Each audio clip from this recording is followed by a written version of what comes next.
This is a hatchling, i.e. hatchling. How fast should it grow from hatchling to subadult? This video will hopefully answer some of those questions and help you as a new breeder, or even if you're an existing breeder and you're just trying to figure out how to get your animals to grow at a consistent rate. Hopefully it'll help.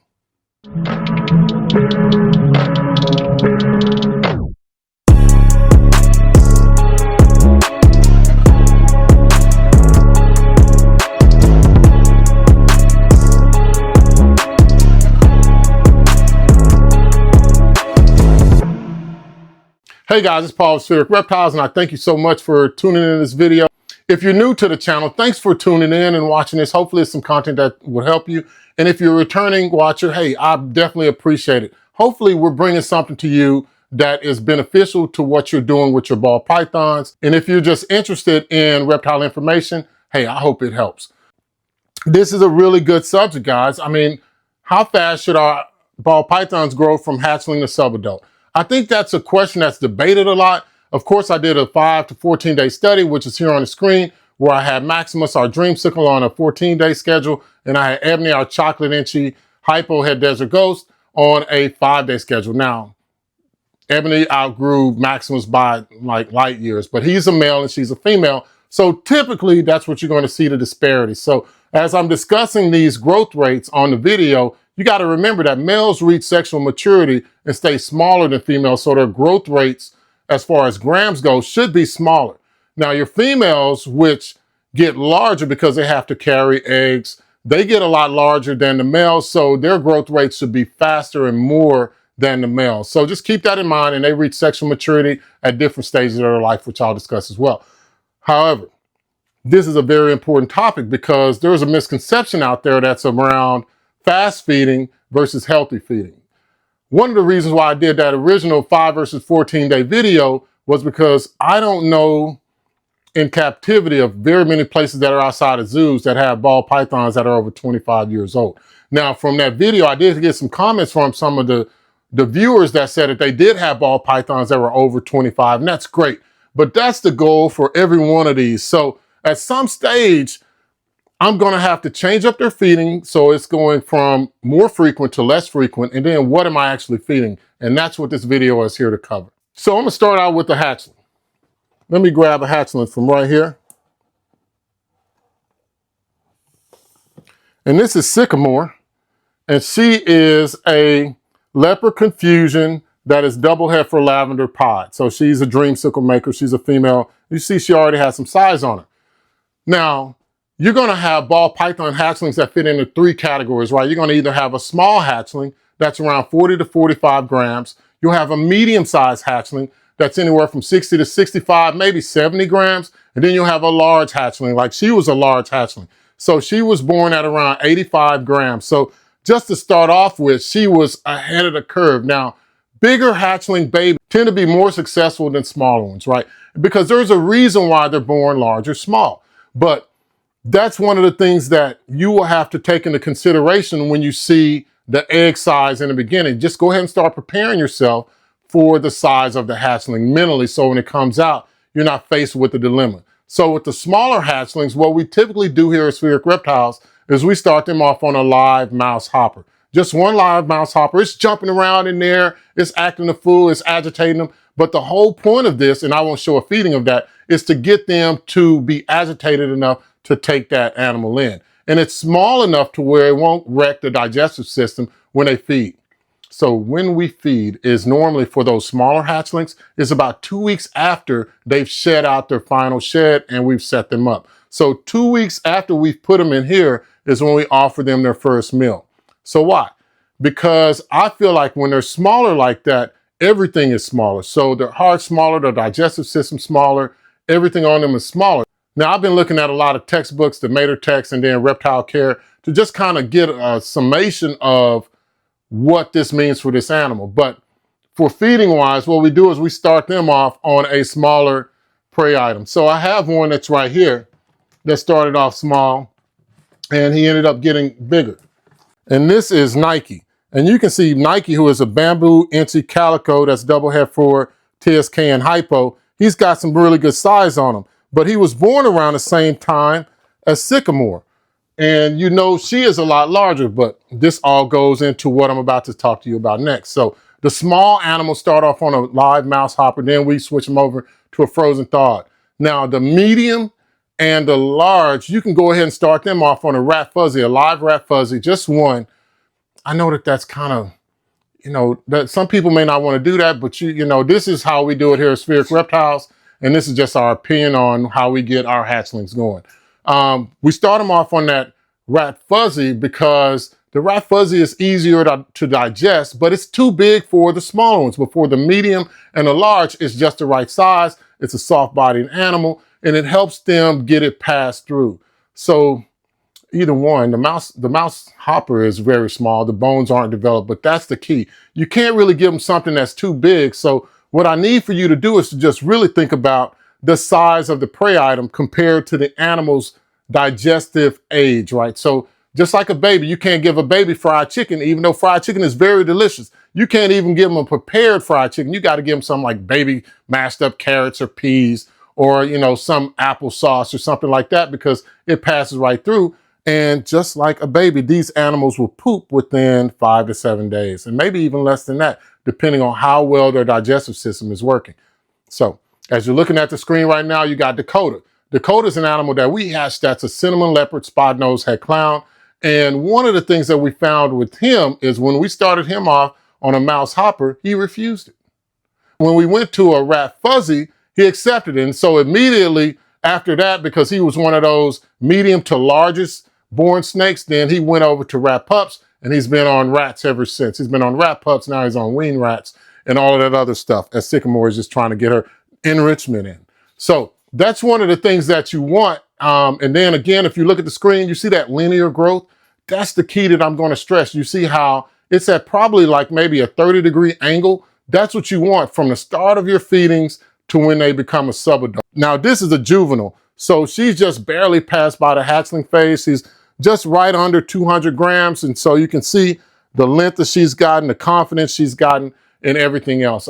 She's not head shy or anything else because we do handle our snakes, but I'll discuss that, how much you should handle your snakes to keep them feeding as well. I'm going to go ahead and put her up and discuss the next topic.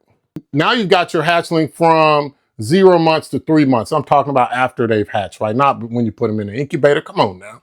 So now you're at 3 months. So this is the pivotal point, guys. This is when you need to make the decisions as to what you'll be feeding your animals, and they will kind of let you know what's best for them. They've already gotten past that scary stage. So from 3 months to, I'm going to say 9 months, then that's your juvenile stage for your animal, for your male.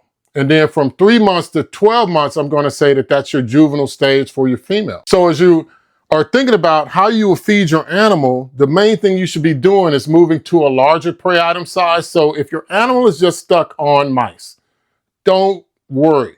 Go ahead and keep them on that mouse, that jumbo mouse, or that adult mouse, because it still has the nutrients.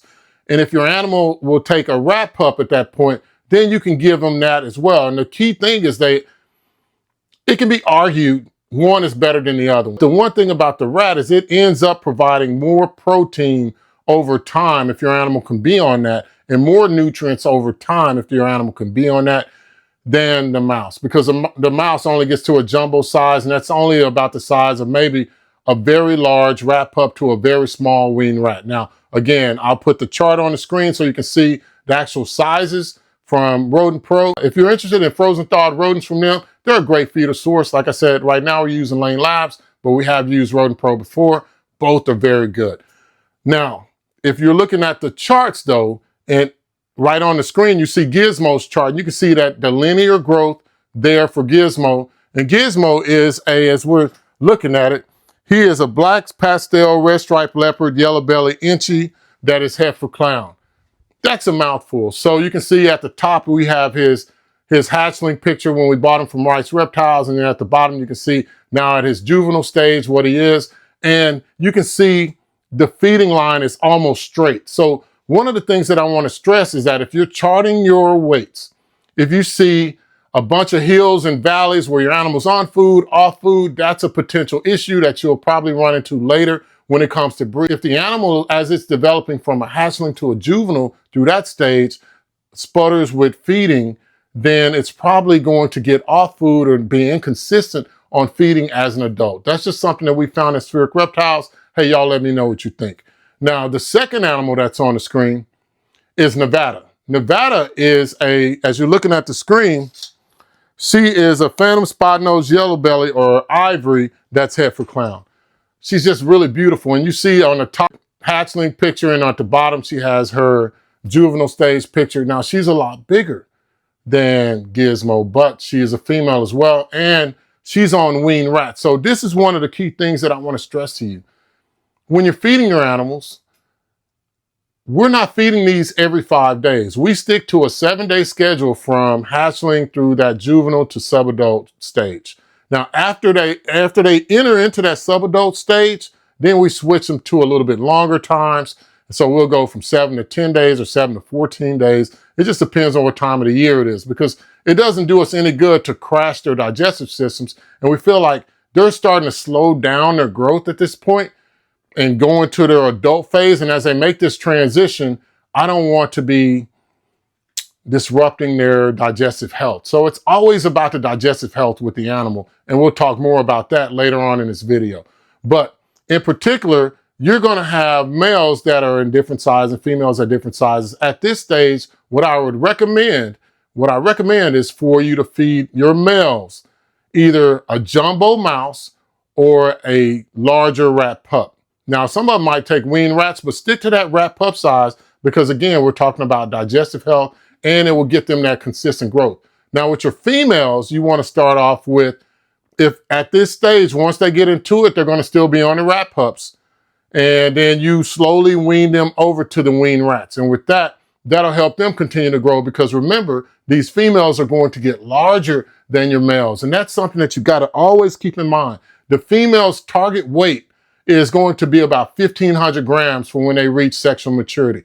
And the male's target weight is anywhere around 700 to 800 grams. Whether you choose to breed them at those weights is up to you, but that's what we got, guys. I mean, that's what we got. And you can see the two, I'm gonna put the charts up there again.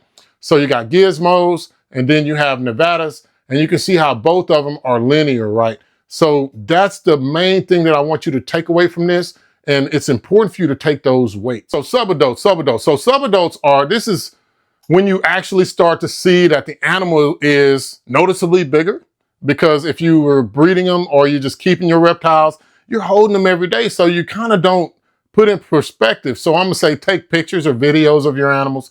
And that's why I have a video on the top and the bottom. So as we look at baby Ruth, she is a leopard spot-nosed yellow belly clown. She's just like her father, Bruce Wayne. She just has a different pattern, right? So she's a Batman yellow belly. She started off really big. Now her mom is gargantuan. Baby Ruth came from an 11 egg clutch and all of the eggs were huge. We had to use 2 incubation boxes. And when she came out eating immediately like rat pups. I mean, she was over 85 grams, just like Twix, her sister, that's a spot-nosed clown.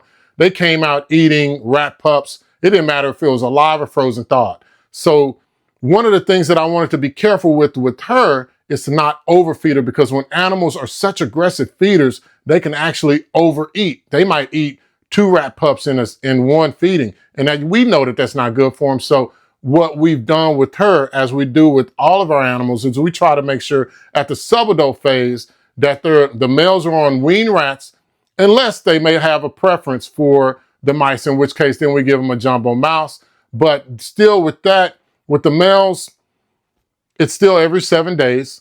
And what we're doing in that subadult phase is we're trying to prepare them for that next transition through that adult phase. So that's when you would be popping the hemipines out, checking for sperm plugs and stuff like that towards the end of it. So once they get into that year to year and a half range for the males, then that would definitely help. And if it's a female, we're talking after 12 months. So in that subadult phase, that could actually last anywhere from a year and a half, so 1 year to a year and a half to 2 years, that it takes them to get through that subadult phase, in which case sometimes they might go off a feed.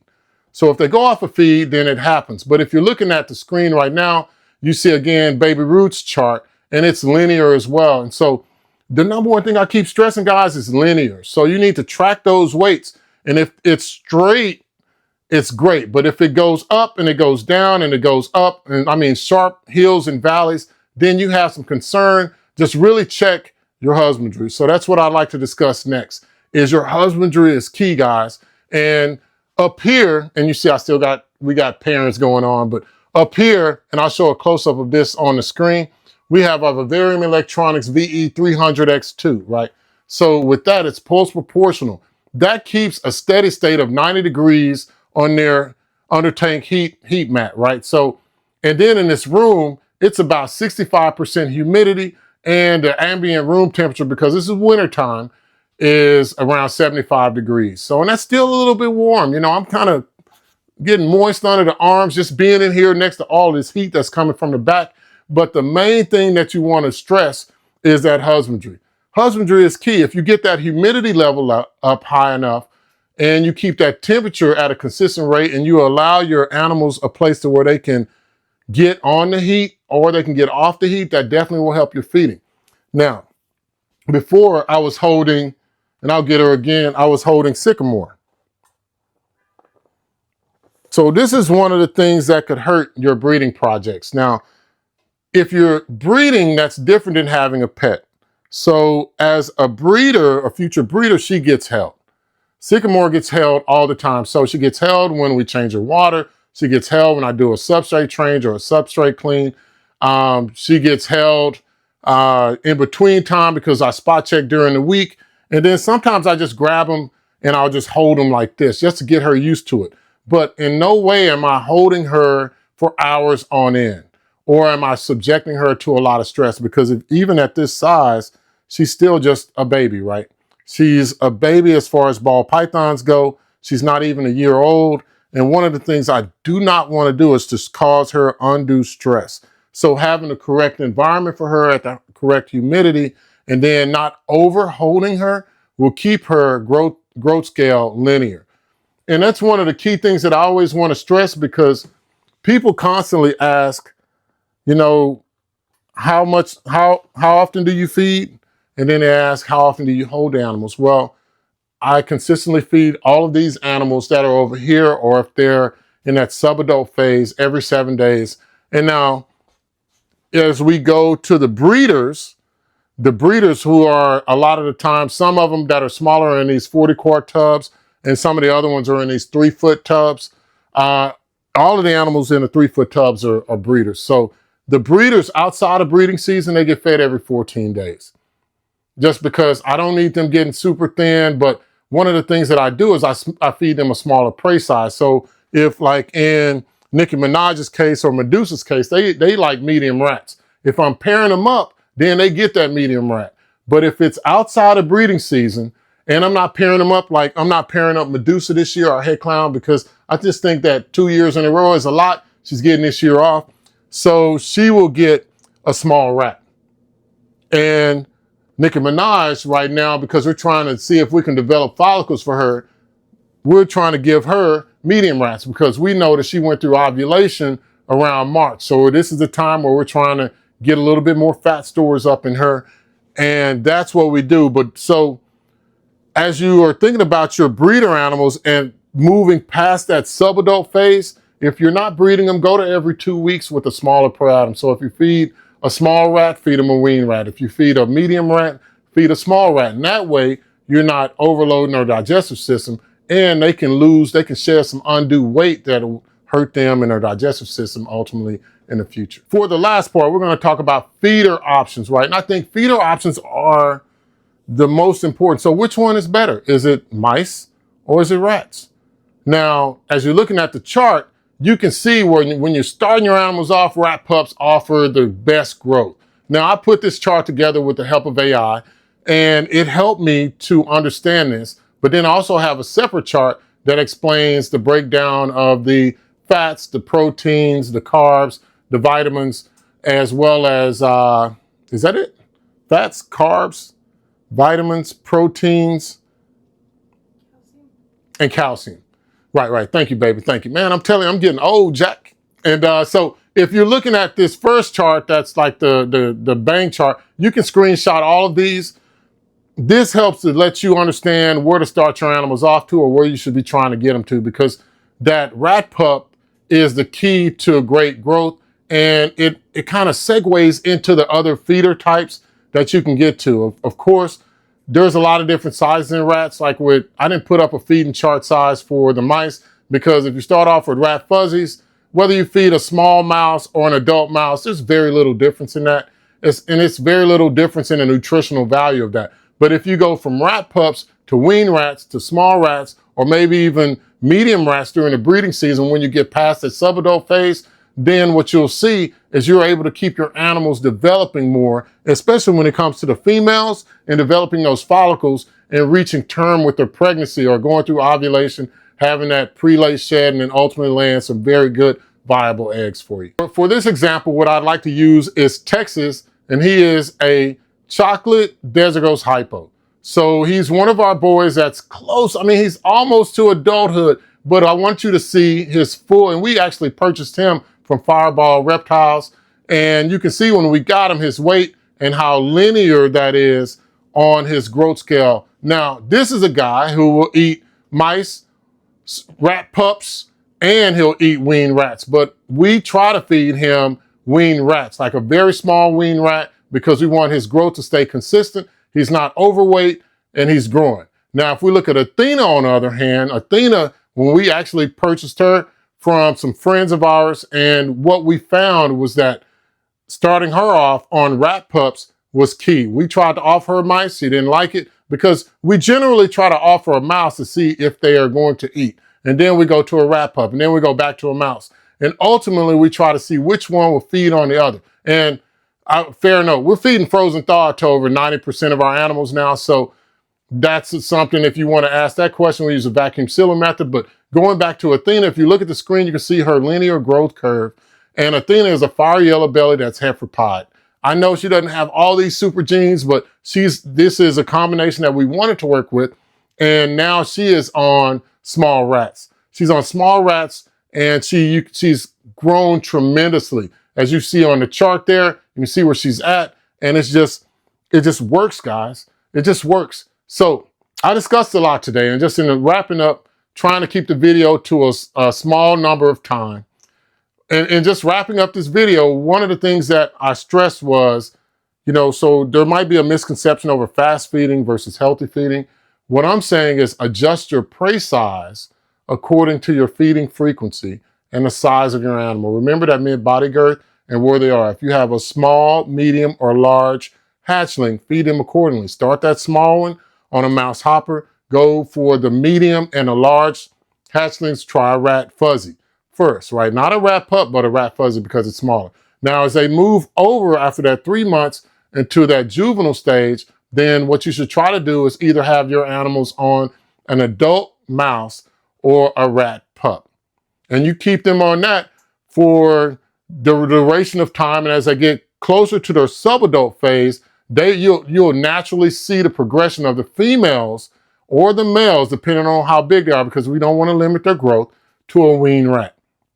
During that subadult phase, when they're growing to adulthood, some of your females might be able to go to a small rat, but keep your males at the largest size, a weaned rat, because ultimately, if you're planning on breeding them and they get to that small rat size and they start putting on all this weight, you might have a big athletic snake, but the chances of that are slim. You might have a big lazy snake.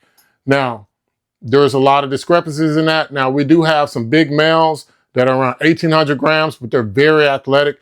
And if you were to actually look at them, it's just a big snake. They're like I said in another video, they're just a shack version of snakes. But most snakes that are males, most of the ball python males, breed well around 1,000 to 1,100 grams. That's just a good target weight. And that way, when they start breeding, if they go off of food, then it's not going to hurt them as much. Now, if you start off with a smaller male, that's around 800 or 700 grams, and they go off of food, then it can actually hurt them more because they don't have the fat stores to deal with that loss in weight. So hopefully this is something that helps you guys. I try to put this content out because these are questions that I asked before, and I just want to make sure that I'm trying to check all of the boxes in answering and addressing some issues that we faced that I'm thinking that maybe someone else faces. And if you didn't, Hey, that's good. I hope that you never have any issues. Anyway, that's for everybody. And I want to thank Kevin for talking to me about a lot of this stuff over the past week. Appreciate that, Kevin. If you like this type of content, please hit that like button and then subscribe to the video and then leave me your comments. And if nothing else, guys, like I always say, enjoy the time that you spend with your reptiles. This is fun. And cherish and love that family while you have them. Thank you.